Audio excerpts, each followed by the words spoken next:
జిల్లా ఉంగుటూరు ఆశా వర్కర్ సామ్రాజ్యంపై వచ్చిన ఫిర్యాదులపై అత్తలూరు ప్రాథమిక ఆరోగ్య కేంద్రంలో విచారణ చేపట్టారు. విధి నిర్వహణలో ఆశా వర్కర్ ప్రదర్శించిన అలసత్వంపై విచారణ చేపించాలని డిఎంహెచ్ఓ రవి విచారణ చేపట్టారు. ఆశా వర్కర్పై ఫిర్యాదు చేయడానికి గ్రామస్తులు భారీగా తరలివచ్చారు.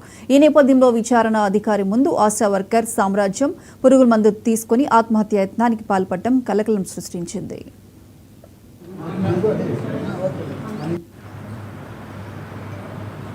మేము ఉంగుటూరు అమరావతి మండలం ఉంగుటూరు గ్రామం నుంచి వచ్చామండి. మేము డిఎంహెచ్ఓ గారు వస్తున్నారని చెప్పి మా ఏరియాలో ఆశా వర్కర్గా పనిచేస్తున్న రాయపాటి సామ్రాజ్యం మీద ఫిర్యాదు చేయడానికి వచ్చాం. తను రాజకీయాల్లో పాల్గొని రాజకీయ ప్రచారంలో చేయటము, మా ఇళ్ల మీదకి వచ్చి దౌర్జన్యంగా తన్ని మమ్మల్ని కొట్టి మా పిల్లల మీద కేసులు పెట్టిందండి. కరోనా టైంలో కూడా మా ఊరు వాళ్ళకి వ్యాక్సిన్ లేకుండా మేము పొరుగురు వెళ్ళి వేయించుకున్నామండి.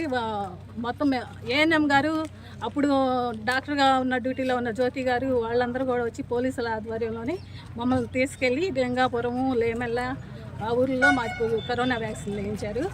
5 సంవత్సరాల నుండి మా ఇళ్ళకి ఏ రోజు కూడా మా ఇళ్ళకి అనేది డ్యూటీకి రాలేదు. తను మా ఇంటికి ఇప్పటికి కూడా మాకు సంబంధించిన వాళ్ళ వరకు ఊళ్ళో వర్గాలుగా చూసి తను డ్యూటీ చేయకుండా మా ఇళ్ళకి హెల్త్ చెకప్ కానీ అసలు మా ఏఈ తీసుకోలేదు డిపార్ట్మెంట్ పరంగా.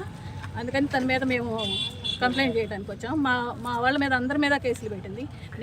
నేను అంగన్వాడీ టీచర్గా చేస్తుంటే కనుక తను కేసు పెడితే మా అబ్బాయికి 3 ప్లేస్మెంట్స్ వస్తే కనుక 3 కంపెనీలలో కేసు తీసేసుకోమంటే కనుక తీసేసుకోకపోతే అప్పుడు సిఐ గారు, నువ్వు మా అబ్బాయి పిహెచ్డీ చేస్తున్నాడు, యుఎస్లో ఉన్నాడు, మీ అబ్బాయి మీద కేసు ఫైల్ చేస్తాను, నువ్వు ఉద్యోగం మానుకుంటావా లేదా అని చెప్పి ఆ టైంలో శంకర్రావు గారు, రాయపాటి శివ సామ్రాజ్యం వీళ్ళందరూ సహకారంతో సిఐ గారు స్టేషన్కి పిలిపించి నా చేత బలవంతంగా మా పిల్లల మీద కేసు పెట్టించి నా చేత ఉద్యోగం అనిపించింది. మేము నమస్కారం అండి.